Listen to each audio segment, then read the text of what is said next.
충만하시고 또 행복한 삶이 되시길 축원합니다. 혹시 1년 전에 오늘이 10월 16일입니다. 1년 전에 오늘 내가 무슨 생각을 했고, 내가 그때 어떤 감정을 느꼈고, 내가 또 어디를 갔고, 누구를 만났고, 또 만나서 어떤 음식을 먹었고, 또 내가 뭘 샀고, 또 그 당시에 카톡으로 사람들하고 어떤 대화를 나누었고, 유튜브는 뭘 시청했고, 이런 거 다 생생하게 기억 나시는 분 계십니까? 네. 하나도 기억이 안 나시죠? 네. 저도 그렇습니다. 네. 하나도 기억이 안 나죠. 자, 그런데 우리는 하나도 기억이 안 나는데요. 그런데 우리가 지금 들고 다니고 있는 이 스마트폰은 이것을 다 기억합니다. 네. 그러니까 이 스마트폰에는요, 전화 사용 내역이 다 들어있어요. 그리고 문자 사용 내역도 다 들어있습니다. 그리고 이 컴퓨터 이 베이스에 연결이 되는데, 카카오톡이나 여러 가지 앱을 보면 거기에 내가 어떻게 사용했는지, 인터넷 검색은 내가 내 아이디로 이렇게 로그인 되신 분들은 무슨 단어를 검색했는지도 다 기록이 돼 있고요. 그 다음에 어떻게 됩니까? 유튜브를 시청할 때도 이 사람이 어떤 유튜브를 많이 봤는지, 그리고 우리 설교 시간에도 그 예배 시간에 이렇게 유튜브를 시청하시죠. 근데 메인 관리 시스템에 들어가면 보시는 분들이 10분만 보다 끝냈는지, 아니면 끝까지 봤는지, 끝까지 볼 때 몇 명까지 봤는지, 이것까지 전부 다 나옵니다.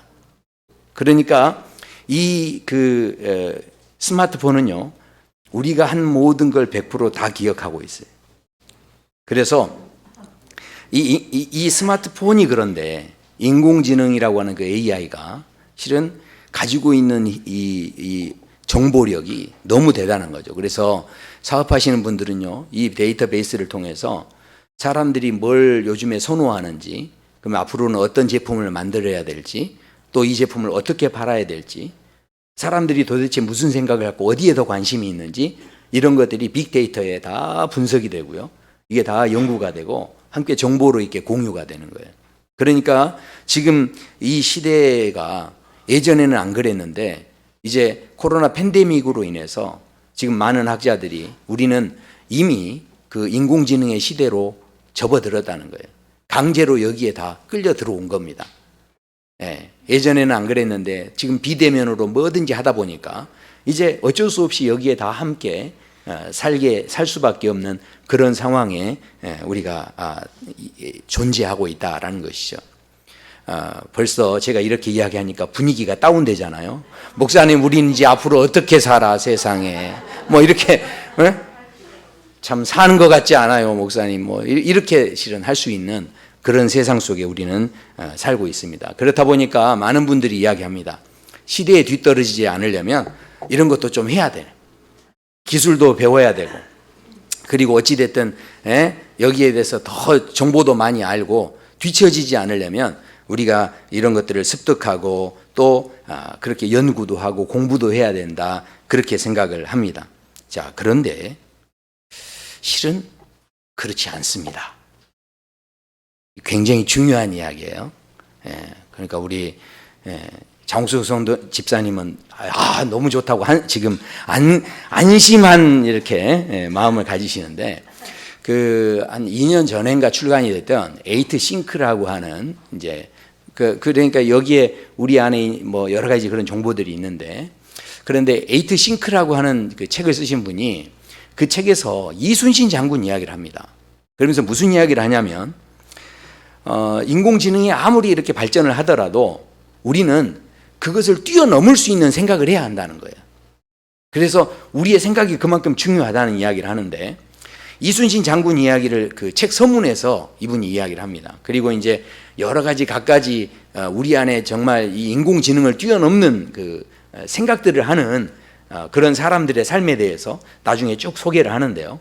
근데 이 이순신 장군 이야기가 흥미로워요. 왜냐하면 이분이 이제 백의종군 하면서 이제 직책을 다 잃게 됩니다. 그렇게 하다가 다시 복직이 되는데, 복직이 되고 나서 이제 뭔가 전장에 나가서 이제 부하들과 함께 싸워보려고 하는데 조종에서 대신들이 또 왕이 조선 이제 명령을 내리는 거죠. 뭐라고 명령했냐면 조선 수군은 더 이상 가망이 없으니 배를 버리고 육지로 종군하라. 이렇게 이제 왕명이 떨어진 거예요. 그때 이순신 장군이 그것을 거절합니다. 그러면서 이순신 장군이 하는 이야기가 뭐였냐면 이렇게 이야기해요. 신에게는 아직 12척의 배가 남아 있습니다. 죽을 힘을 위해 다해서 싸우면 기필코 승리할 수 있습니다. 이렇게 이야기를 합니다. 그런 뒤에 자기 부하들에게 찾아가는데 부하들이 그냥 다 코가 빠져 있는 거예요. 다 낙심해 있는 거죠. 근데 그 부하들에게 뭐라고 이야기하냐면 이런 이야기를 합니다. 병법에 이르기를 죽고자 하면 살고 살고자 하면 죽는다고 했다. 또 한 사람이 길목을 지키면 능히 1000명도 두렵게 할 수 있다고 했다. 이 딱 두 마디를 합니다. 이게 병법서에 나온 건데요. 이 병법서가 어디에 나온 거냐면 손자병법이나 오자병법에 나온 이야기입니다. 그러니까 이 병법서에 나온 것을 인용을 해서 이 이순신 장군이 어떻게 해요? 죽고자 하면 살고 살고자 하면 죽는다. 이렇게 이야기를 하는데 그 부하들이 다 막 용기 백배해서 이렇게 힘을 얻고 이 말에 의해서 참 이제 모든 것을 승리로 이끌었다. 우린 이렇게 생각을 합니다. 그러나 그렇지 않습니다. 왜냐하면 너무 멋진 말이죠. 병법으로 너무 좋은 거죠. 근데 이순신 장군이 이것을 인용하기는 했지만 실은 손자병법과 오자병법에 보면 무슨 이야기가 나오냐면 거기에 동시에 무슨 이야기가 나오냐면 만약에 적군이 아군보다 더 많으면 절대로 싸우지 마라 이렇게 돼 있어요. 그러니까 그 병법세대로 하면 이순신 장군은 지금 싸우면 안 되는 거죠. 그런데도 불구하고 그 12척의 배를 가지고 싸워서 승리하게 됐다는 거예요. 그러면서 이 저자가 그래서 이제 이런 이야기를 합니다. 이순신에게는 그 오자병법을 쓴 오기와 또 손자병법을 쓴 사람이 이제 손무라는 사람인데 이 사람들이 절대 따라갈 수 없는 마음이 하나 있었는데 그것은 바로 낮은 자리에서 고통을 받는 백성들을 향한 사랑의 마음이었다는 거예요. 그러니까 그 사랑의 마음이 있기 때문에 어떻게 해요? 병법에 의하면 나가 싸우면 지금 안 되는 거예요. 그런데도 불구하고 12척의 배를 가지고 그곳을 향해서 나가 싸웠다는 거예요. 그러니까 지금 이 저자가 이야기하는 건 아무리 인공지능 또 대단한 세상이 온다 할지라도 우리 안에서 우리가 잃어버리지 않아야 할 우리는 그 인공지능보다 더 뛰어난 더 좀 다른 생각을 할 수 있어야 된다. 이런 이야기를 하는 겁니다. 우리가 오늘 읽었던 이 본문의 말씀을 보면 이 본문의 그 사건들이 아주 유명한데 그 사건에 보면 이제 이런 진행이 됩니다. 예수님께서 12제자가 있으신데 그 중에 3제자만 데리고 산으로 올라가셨어요. 그 산에서 기도하시는데 그 산에서 변형이 되십니다. 그러니까 변화되는 모습을 볼 때 얼마나 기적 같아요. 얼마나 참 이렇게 놀랍습니다. 예수님 막 빛이 나는 거죠. 그런 모습을 봤는데 그런데 아래에서는 9명의 제자들이 남아 있었는데 문제는 아래에서 일어난 거예요. 위에서는 막 기가 막힌 그런 기적을 경험했는데 아래에 있는 그 9명의 제자들은 그 갑자기 말 못하는 귀신 들린 아이를 가진 아버지가 그 자기 자식을 데리고 예수님을 만나러 온 거예요. 아들을 고치기 위해서. 근데 그 제자들이 예수님 지금 여기 안 계신다고 하니까 그 아버지가 이제 제자들에게 부탁하는 거죠. 우리 아이가 이렇게 너무 아프니까 우리 아이를 좀 낫게 해주십시오. 이렇게 하면서 그 제자들이 어떻게든 이제 고쳐보려고 하는데 귀신이 떠나가질 않는 거예요. 고쳐지지 않는 거죠. 자, 그래서 예수님께서 이제 산 아래로 내려고 하셨는데 와서 보니까 사람들에게 그런 이게 논쟁이 있는 거예요. 이게 고쳤느니 못 고쳤느니 하면서 논쟁이 일어나고 있는 것을 보게 된 거죠. 그래서 자초지정을 다 들으시고 예수님이 거기에서 이제 사연을 다 들으신 다음에 뭐라고 하시냐면 이렇게 이야기하십니다. 대답하여 이르시되 믿음이 없는 세대여 내가 얼마나 너희와 함께 있으며 얼마나 너희에게 참으리요 그를 내게로 데려오라 하시매. 믿음이 없는 세대여 하면서 예수님께서 그 제자들을 꾸짖으시면서 그 다음에 이 사람들 이 귀신 들린 아이를 고쳐주시는데요. 그런데 그 고쳐주실 때 그때 그 아버지가 나와서 우리 아들 고쳐달라고 막 하니까 할 수 있으면 좀 고쳐주십시오 했더니 예수님이 뭐라고 하냐면 할 수 있거든이 무슨 말이냐. 믿는 자에게는 능치 못함이 없다. 뭐 이렇게 이야기하셨어요. 아멘이시죠? 네. 그렇게 했는데 그 다음에도 이제 흐름을 보면 마지막에 예수님이 그래서 뭐라고 하시냐면 제자들이 너무 창피하니까 그 자리에서는 못 물어봐요. 그리고 집에 돌아와서 왜냐하면 못 고쳤으니까 창피한 거죠. 그러니까 무슨 이야기입니까? 제자들이 고치려고 무던히도 노력을 했다는 거고요. 여기에서 창피를 느꼈다는 건 반대로 이야기하면 어떻게든 고쳐보려고 했다는 이야기죠. 근데 이 고쳐보려고 하는 마음에는 실은 욕심이 들어가 있는 거죠. 그렇지 않습니까? 안 고쳐져도 그냥 괜찮아야 되지 않습니까? 근데 안 고쳐지는데 부끄러움을 느꼈다는 건 여기에 그만큼의 욕심이 들어갔다는 거죠. 자, 제자들이 그래서 물어봐요. 집에 와가지고 조용히 물어봅니다. 조용히. 그러면서 우리는 왜, 아니 예전에 파송해 주실 때 우리가 고쳤는데 왜 지금은 못 고쳤습니까? 그렇게 할 때 예수님 뭐라고 하시냐면 기도 외에 다른 곳으로는 이런 종류가 나갈 수 없느니라. 그래서 이 흐름대로만 보면 우리는 이런 생각을 갖죠. 아, 맞아. 기도해서 응답 받아야지. 기도해서 능력 받아야지. 그렇게 해야 우리가 이 귀신을 다 쫓아낼 수 있지. 그렇게 생각을 합니다. 실은요, 저도 어릴 때부터 신학교 다니면서 신학생이 되고 이렇게 목사가 되려면 어떻게 해요? 소나무 뿌리 하나는 뽑아야 돼, 가서. 그리고 심지어는 하나 뽑은 걸 또 안 돼. 한 2번씩은 뽑아야 돼. 그리고 성경도요, 그냥 읽으면 안 돼요. 막 100독 이상은 다 읽어야 되고요. 이게 뭔가 그렇게 해야만 하나님께 막 능력을 받고 능력 있는 종으로 이렇게 쓰임을 받는 거죠. 할렐루야! 뭐 이렇게 하는데도 막 은혜가 나가는 거고요. 뭐 이렇게 하면서 뭔가 능력 있는 그 종의 모습을 되려면 보통으로 해서 안 된다는 거예요.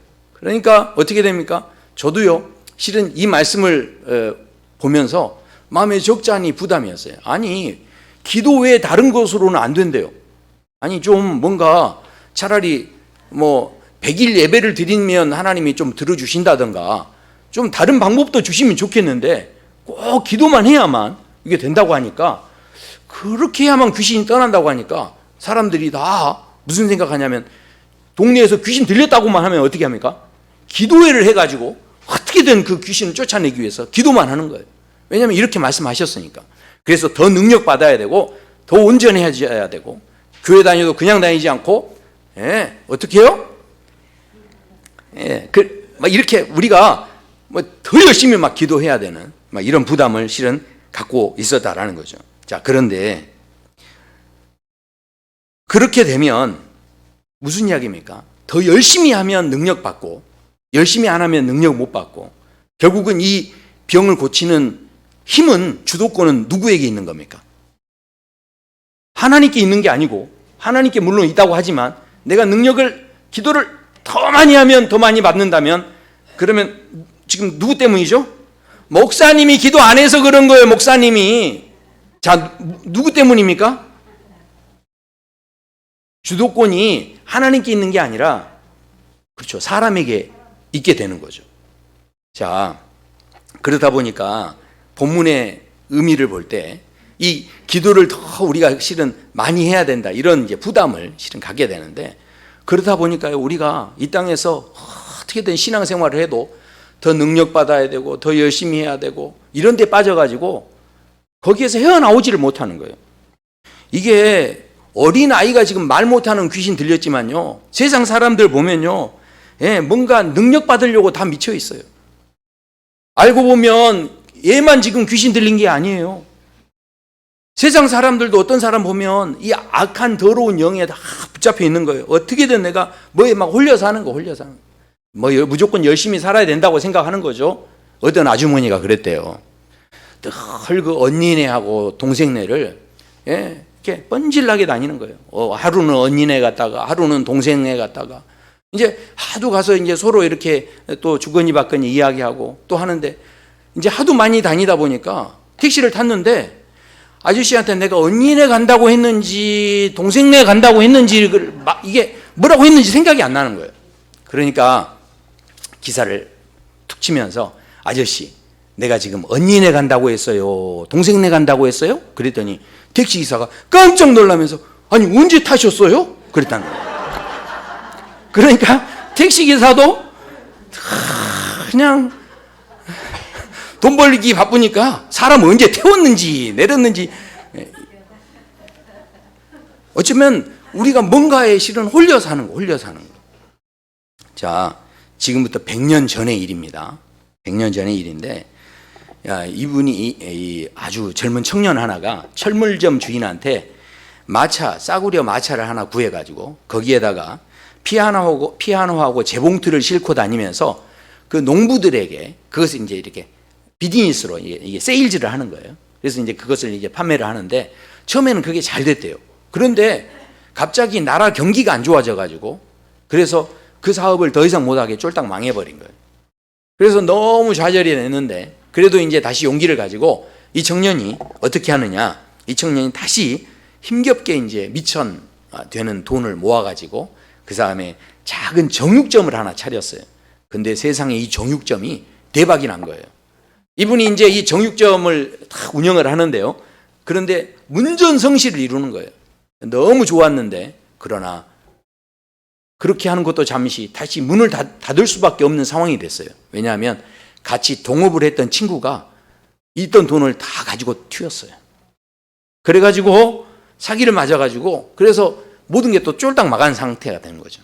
자, 그래서 그렇게 어려운 상황에 있으니까 이런 상황에 사람들은 다 그렇지 않습니까? 신세한탄하면서 아이고 나는 진짜 팔자가 세다 세 뭐 이런 이야기 하겠죠. 근데 이 사람 그렇게 하지 않고 다시 이 사람이 마음을 잡고 이제 힘을 내서 이분이 세일즈맨으로 어떤 회사에 취직을 해요.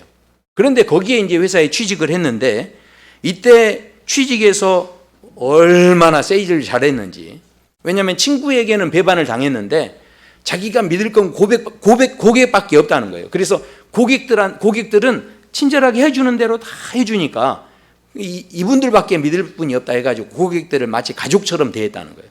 근데 이분의 진심이 통해가지고 이분이 정말로 세일즈계에서 정상에 오른 거예요. 근데 그렇게 했는데 세상에 경쟁 회사에서요, 이 사람을 고소를 한 거예요. 그러니까 회사에서 이걸 지켜줄 줄 알았는데 회사에서는 또 나 몰라라 해버리는 거죠. 그러니까 일을 하다 보면 그건 이제 회사에서 어느 정도 커버를 해줘야 되는데 이렇게 하지 않은 거죠. 자, 그런데요, 심지어 법원에서 판결이 나왔는데 1년 징역형하고 그다음에 일반 노동자가 7년을 뭐 먹고 마시고 이런 거 다 줄여가면서 해야 벌 수 있는 7년 동안 일해야 벌 수 있는 돈인데 그 당시로는 5천만 달러 벌금형이 나온 거예요. 그 돈을 갚아야 되는 거예요. 이런 지경에 이르렀는데 회사에서는요, 이 사람을 해고를 시킨 거예요. 그러니까 더 이상 지켜주지 않은 거죠. 이런 배반을 당하고 이런 어려움을 당한 이분이 결국은 있던 곳에서 떠나서 뉴욕으로 갑니다. 그리고 거기에 가서 어느 이제 회사에 가는데 그 회사가 CTR이라고 하는 회사였어요. 근데 그 회사에 딱 갔는데 그 회사에 취직시켜 달라는데 전과자잖아요. 그러니까 이게 취직도 잘 안 되는데 더군다나 이 사람이 가서 뭐라고 했냐면 나 사장 시켜달라고 한 거예요. 이 회사 사장 하겠다고. 그러니까 뭐 무슨 사장을 하겠냐 그러면서 이제 웃었겠죠. 근데 어찌됐든 놀랍게도 1년 뒤에 그 회사 사장이 됩니다. 깜짝 놀래, 사람들이 다 놀랬겠죠. 근데 알고 봤더니 그 회사가 부도 맞기 직전이었어요. 근데 누군가가 책임을 지고 감옥에 가야 되는데 사장할 사람이 없잖아요. 그러니까 이 사람을 사장을 시킨 거예요. 그러니까 이 사람이 사장이 된 그 회사의 대표가 된 첫날 그 회사에 출근해서 직원들을 모아놓고 이렇게 이야기를 합니다. 이분이 뭐라고 하냐면 우리의 사운을 바꾸겠습니다. 이제 우리 회사는 이렇게 갑니다 하면서 이분이 뭔 이야기를 하냐면 싱크라는 이야기를 합니다. 그러니까 이 싱크가 뭐냐면 그러니까 생각하라는 거예요. 그래서요, 이분은요, 밥 먹을 때도 싱크, 누울 때도 싱크, 일어나서 일할 때도 싱크 하면서 사람들에게 계속 싱크를 이야기하는 거예요. 그런데 하도 싱크를 많이 이야기하니까 그러니까 사람들이 여기에 다 동화돼가지고 직원들이 함께 이 회사를 이끌어 가는데요, 세상에 1년이 지나도 회사가 망하질 않았어요. 그래가지고 6년 만에 매출이 1,400만 달러 그리고 순이익이 200만 달러를 기록했어요. 그래서 회사 이름을 이분이 이때 바꾸는데 뭘로 바꾸느냐? 바로 IBM으로 바꿉니다. 바로 이분이 토마스 왓슨이라는 분이에요. 근데 이분이 그 회사를 전 이제 임직원들에게 또 계속 싱크를 이야기했던 분인데 결국은요 1987년도에 시가총액 이 회사가 약 75조 원이에요. 75조 원. 회사 가치가 75조 원이에요. 그러니까 엄청난 거죠. 그리고 세계 1위의 기업이 됐는데 나중에 여기에 이 회사가 가지고 있는 특허권만 해도요 5,900개인가 된대요. 그리고 심지어는 직원들 안에서 노벨상을 수상한 사람이 5명이에요. 그러니까 이 기업의 대표가 이 토마스 왓슨이 계속 생각하라 이렇게 도전했던 것이 이 직원들의 삶에도 그런 영향을 미친 거죠. 자, 근데 제가 오늘 이 토마스 왓슨 이 회사 이야기를 하려는 게 아니고, 자, 오늘 더 중요한 이야기는 이제 이어서 하는데 보십시오. 이렇게 했는데요. 이 다음에 등장한 한 젊은이가 있었어요. 여기 이 회사를 보면서 한 젊은이가 나타나는데 그 사람이 누구였느냐? 이 사람은요, 이 IBM 회사를 잘 능가하고 싶은 거예요. 이걸 이기고 싶은 거죠. 그래서 이 회사가 가지고 있는 이 정신을 이기려면 이 think보다 뭔가 좀 다른 게 있어야 된다. 그래서 이분이 뭐라고 하냐면 think weak라고 합니다. 그러니까 이분은요, 무슨 회사에 새로운 일들이 결정할 일이 생기면 통나무 집에 가가지고 모든 연락을 끊어버리고 한 2주 동안 생각하는 시간을 갖는 거예요. 직원들한테도 계속 생각하라는 그런 이제 요청을 했던 분인데 이분이 바로 빌 게이츠라는 분이세요. 그러니까 실제로 이분이 IBM보다 더 능가하는 그런 이제 회사의 대표가 되죠. 그런데요, 이걸로 끝나지 않습니다. 이 빌 게이츠를 또 능가하고 싶은 사람이 한 사람은 생겨요. 그 사람이 누구냐? 바로 그 사람은요, think weak로도 안 된다. 그러면서 뭐라고 하냐면 think different라고 합니다. 그러니까 생각을 좀 더 다르게 하라는 거죠. 그러니까 이분의 생각은 뭐냐면요, 이 컴퓨터가 있지 않습니까? 컴퓨터는 이 사무실에 있는 기계 이렇게 이제 생각을 하는데 이분은 무슨 생각을 가진 거냐면 이 컴퓨터가 사무실에 있는 기계가 아니라 예술 작품이 될 수 있다는 생각을 한 거예요. 그저 사무실에만 있어야 되는 게 아니고 예술 작품으로 많은 사람들에게 이렇게 관심을 갖게 되는 그런 게 돼야 한다, 이런 생각을 가진 거예요. 그래서 이 스티븐 잡스가 바로 이제 그 회사 기업에서 아주 성공적인 그런 이제 자리에 서게 됐다라는 거죠. 제가 오늘 말씀드리는 결론은 이겁니다. 자, 이렇게 했더니 우리 한국 사람들 어떻게 했을까요? 우리 한국 사람들도요, 정부나 기업까지도 심지어는 정부에 있는 요직에 있는 분들까지도 전부 다 따라쟁이잖아요. 이거 하기 너무 좋아하는. 그래가지고 그 다음부터 어떻게 했냐면요, think simple, think smart, think future, 그리고 think big, 그리고요 think great, 이렇게 하면서 전부 다 사람들이 이것을 전략적인 어떤 방법으로 내세우면서 전부 다 야, 생각 좀 하자, 그러면서 이제 한 거예요. 그런데 성공했을까요? 한 군데도 성공을 못했답니다. 너무 부끄럽게. 왜 그랬을까요? 실은요, 뭔가 방법만 따라 한다고 해서 되는 문제가 아니었다는 거죠. 실제로 이 토마스 왓슨이라는 분은요, 저렇게 해서 부자가 된 다음에 어떻게 하냐, 이분이 생각하는 싱크는 머리를 공부를 많이 하고 머리가 똑똑해서 회사를 성공적으로 이끌어라, 이런 이야기의 싱크만이 있는 게 아니고 이분이 생각했던 싱크에는요, 내가 하나님의 은혜 속에서 정말 그 받은 것이 많이 있으면 인류를 위해서 더 많이 공헌하고 아름다운 이렇게 봉사를 하고 이렇게 할 수 있는 자리에 서야 된다. 그래서 이분은 실제로 부자가 돼가지고 그 IBM 재단을 만들어서 많은 사람들을 위해서 이것을 헌신하고 나눠주는데, 그 뒤로 이 토마스 왓슨이 그 재단을 만든 뒤로 100년 동안 이 회사만큼 사회에 공헌하고 이바지한 회사가 없다 하는 정도로 가장 계속 인정을 받는 회사로 그렇게 100년 동안 그 자리를 지켰다라는 거죠.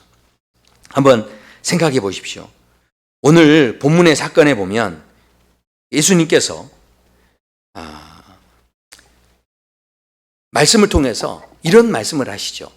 기도 외에는 다른 것으로는 이런 종류가 나갈 수 없느니라, 그렇게 말씀합니다. 그러니까 예수님의 이 말씀을 듣고 실은 많은 사람들이 야, 기도하면 능력 받는데, 기도하면 성공할 수 있대. 기도하면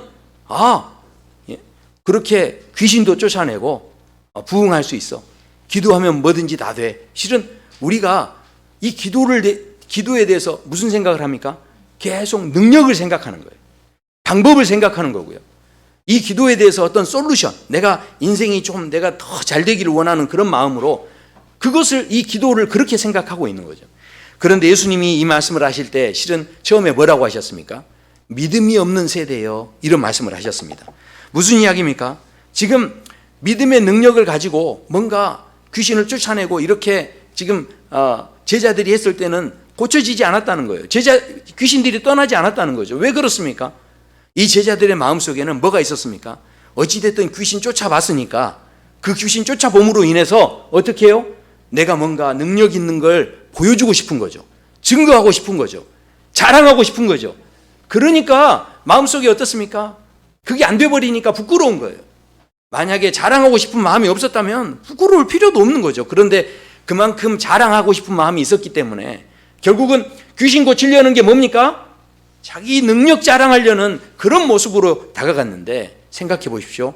예수님께서는요, 우리에게 다가오실 때 한 번도 예수님 자랑하려고 귀신 고치신 적이 없어요. 예수님 자랑하려고 병을 고치신 적이 없습니다. 예수님께서 그 높은 곳에서 모든 걸 버리고 이 땅에 오셔서 가장 낮은 곳에 오셨는데, 그 오신 것 자체가 뭡니까? 자신을 드러내고자 하는 것은 하나도 없었어요. 그 오시려는 그 중심의 마음에는 오직 뭐만 있었습니까? 우리를 불쌍히 여기시는 마음만 있었어요. 그러니까 예수님이 귀신을 쫓아버리실 때는 그 마음은 뭐가 있었습니까?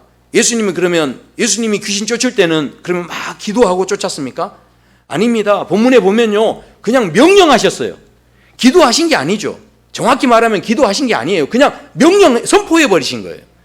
근데 왜 그 선포가 이 귀신이 벌벌 떨게 됩니까?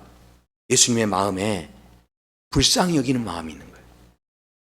그 마음 때문에 귀신이 꼼짝 못하고 떠나갈 수밖에 없었다라는 거죠. 생각해 보십시오. 제가 지난 새벽 예배 때 이제 그런 말씀을 드렸는데, 미국 그 9세기 후반에 보면 미국의 어느 공사 현장에 그 망치로 세태기를 가지고 바위에다가 딱 꽂아놓고 그 틈에다가 망치를 막 때려 넣어가지고 어떻게 합니까? 그걸 바위를 깨트리고 그러면서 굴을 파는 거예요. 이제 이런 작업들을 하는 회사인데, 거기에 새로운 기계가 하나 들어왔는데 그 기계가 그 굴을 돌려가면서 그 바위를 깨트려가면서 그 굴을 파는 거예요. 그러니까 모든 인부들이 다 걱정하는 거예요. 야, 이제 저 기계 때문에 우리 일자리는 다 뺏겼구나, 이런 걱정을 하는 거예요. 그러니까 이때 이 일을 잘했던 존 헨리라고 하는 사람이 내가 저 기계하고 경기를 해서 누가 먼저 굴을 뚫을 수 있는지 내가 도전하겠다 해가지고 도전장을 내민 거예요. 그래서 그 기계하고 같이 굴을 뚫기 시작하는데요, 세상에 그 존 헨리라는 사람이요, 얼마나 일을 잘했는지 그 기계를 이겨버린 거예요. 그래가지고 굴이 먼저 뚫어져 버린 거예요. 그러니까 인부들이 막 환호하면서 맞아 기술이 아무리 발전하더라도 기계가 사람을 이길 수는 없지, 뭐 이렇게 하면서 너무 좋아했어요. 그랬는데 세상에 그 다음날 존 헨리가 너무 과로해가지고 죽어버렸어요. 굴 뚫느라고 너무 과로해가지고. 무슨 이야기입니까? 죽어버리면 끝이에요. 이기면 뭐합니까? 그러니까 지금 우리도 모르게 뭔가에 미쳐 있는 거예요. 지금 어린아이만 미쳐 있는 게 아니에요. 우리도 뭔가에 지금 끌려가고 있어. 뭔가에 홀려가고 있고요. 죽어버리면 끝인데 뭔가에 정신이 팔려 있는 거예요. 이 아이만 귀신 들려 있는 게 아닌 거예요. 생각해 보십시오. 그 기계 이겨서 뭐 하게요? 실은 기계 이겨서 남는 게 없습니다. 중요한 건 기계는 기계가 하는 일을 하는 거고요, 사람은 사람이 하는 일을 하는 거예요. 그러니까 생각해 보십시오. 기계가 있고 아무리 인공지능이 많이 있다고 해도 그 인공지능은요, 하나님을 예배할 수 없어요. 그러나 예배하는 건 사람만 하는 거예요. 우리가 지금 하나님이 왜 우리에게 기도하라고 하실까요? 왜 우리에게 예배하라고 하실까요? 우리가요 그냥 능력 받아라 이런 이야기가 아닌 거예요. 예수님께서 그 가늠한 여인을 데리고 사람들이 막 이렇게 왔지 않습니까? 그때 예수님께서 가늠한 여인만 살리셨다라고 생각하시면 안 돼요. 가늠한 여인을 살리셨을 뿐만 아니라 거기 있는 모든 사람을 다 살리신 거예요. 왜냐하면 예수님이 이렇게 말씀하거든요. 거기 말씀해 보면 그 가늠한 여인을 끌고 왔던 사람이 그렇습니다. 그들이 이 말씀을 듣고 양심의 가책을 느껴 어른으로 시작하여 젊은이까지 하나씩 나갔다는 거예요. 만약에 거기에서 누군가 한 사람이라도 돌을 들고 만약 이렇게 던졌다고 한다면 그 분위기에 휩싸여서 함께 돌을 던지게 돼 있어요. 그러면요 생각해 보십시오.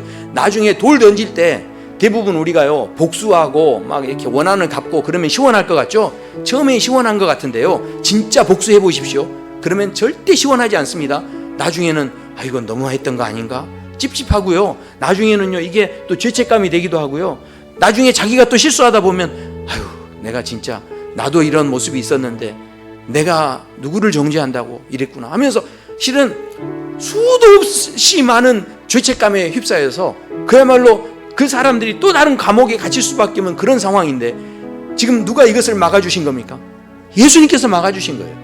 가늠한 여인만 살린 게 아니라 그 또 다른 죄책감에 시달릴 수 있는 그 가능성을 가진 많은 사람들을 예수님께서 그 순간에 지켜주시고 더 이상 거기에 나가지 못하도록 막아주시고 뭔가에 홀리듯이 누군가가 돌을 던지면요 우리도 모르게 함께 막 던지게 돼 있다니까요. 이게 뭔가 홀려서 함께 하는 거예요 그냥. 그런데 그렇게 홀려있는 우리들을 정신 차리게 해주시면서 죄 없는 자가 먼저 치라라고 하셨을 때 막상 치라고 하니까 떨려가지고 그래가지고 더 이상 그 자리에 서지를 않았다는 거죠. 생각해 보십시오. 진짜 인생을 살리는 분이 누구십니까? 너무 놀랍게도 우리의 모든 삶의 부분을 보고 오늘 말씀에서 보면 왜 하나님께서 기도하라고 하시고 왜 하나님께서 예배 드리라고 하십니까? 이것은요 누구에게나 허락하신 게 아니에요. 하나님의 자녀에게만 그렇게 하라고 말씀하신 거예요. 저 지나가던 개한테 이야기하시는 게 아니에요. 이 예배를 드림으로 인해서 하나님께서 우리에게 뭐 능력을 주시고 뭐 이걸 기도하면 더 많은 대단한 걸 주시고 실은 이게 목적이 아니에요. 예배 드리면 드릴수록 우리의 양심이 더러워지지 않도록 예배 드리면 드릴수록 우리가 더 거룩해지고 우리가 귀신에 끌려가지 않고 더러운 영에 끌려가지 않고 우리가 예배 드리고 기도할 때마다 이제는 내 마음이 아니라 아버지의 마음을 알게 하시고 또 내가 어떤 존재인지 알게 하시려고 생각해 보십시오. 빌립보서의 말씀에 보면 아무것도 염려하지 말고 왜 기도하라고 하셨습니까? 그것은 뭔가 능력을 주셔서가 아니라 감사함으로 하나님께 아뢰라고 하시는데 왜 그렇게 하십니까? 평강의 하나님이 내 마음과 생각을 지켜주신다는 거예요. 이 세상에서 누가 내 마음과 생각을 지켜줍니까? 영이신 하나님만이 그렇게 하실 수 있는 거예요. 아무리 많은 걸 가지고 있어도요 마음이 불안해버리면요 아무리 부자여도요 마음이 일단 불안해버리면 절대 행복하지 않습니다. 결국 이 마음을 누가 지켜주십니까? 이 영을 누가 지켜주십니까?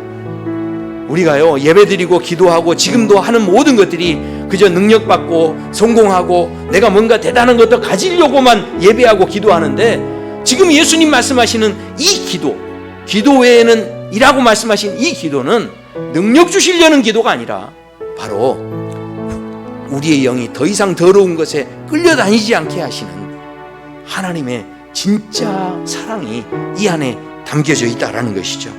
사랑하는 성도 여러분, 우리가 사는 지금 상황이 아무리 좀 힘들고 어려워도요 내 마음이 지켜지지 않습니까? 그러면요 내 마음의 소망이 끊어지지 않으면요 우리의 삶은 누구보다 행복할 수 있습니다. 우리의 미래는 누가 붙잡고 계십니까? 하나님 붙잡고 계시는 거예요. 더 이상 세상에 끌려가지 않고 정말 우리가 지금 당장에는 좀 부족해 보여도 하나님 앞에 우리를 내어드릴 때 내가 집착했던 그 모든 것에서 우리가 자유함으로 내어드릴 때 그때 우리 하나님께서 우리를 거룩한 곳으로 끌고 가실 줄로 믿습니다. 우리 지난 어제 우리 그 고구마 캐는 행사하러 이게 양평에 갔는데요.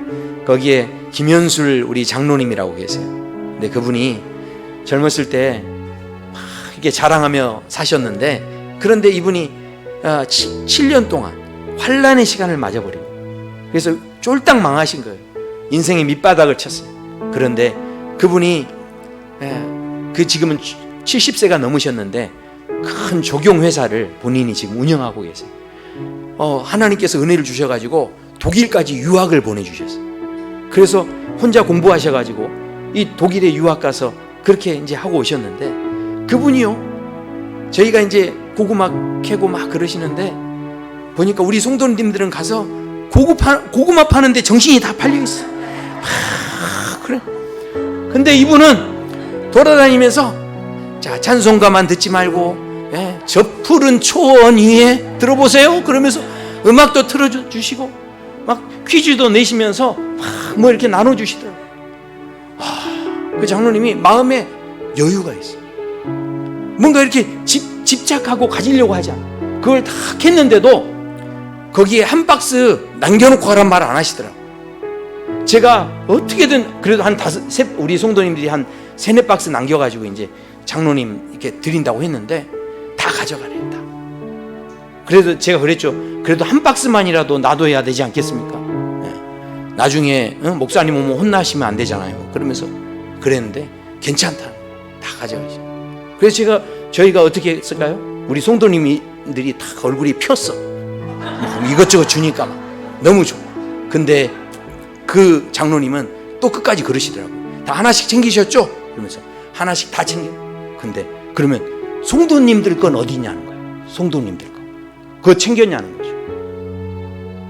이야, 우리 장로님 성도가 아니잖아요. 근데 성도님들을 챙기시더라고요.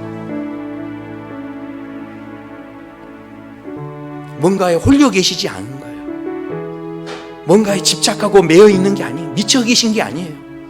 그걸 놓을 수가 있는 거예요. 왜 그렇습니까? 영이 살아있으니까요. 우리가 예배드리고 기도하는 이유는요, 능력받기 위해서 하는 게 아니에요. 우리의 영이 살아야 되기 때문에. 그래서 영과 진리로 예배를 하라고 말씀하시는 거예요. 사랑하는 성도 여러분, 저와 성도 여러분의 삶에 이 놀라운 회복이 있기를 소원합니다. 그래서 고구마 지금 말려놨어요. 나중에 드실 수 있어요. 우리 함께 찬양하겠습니다.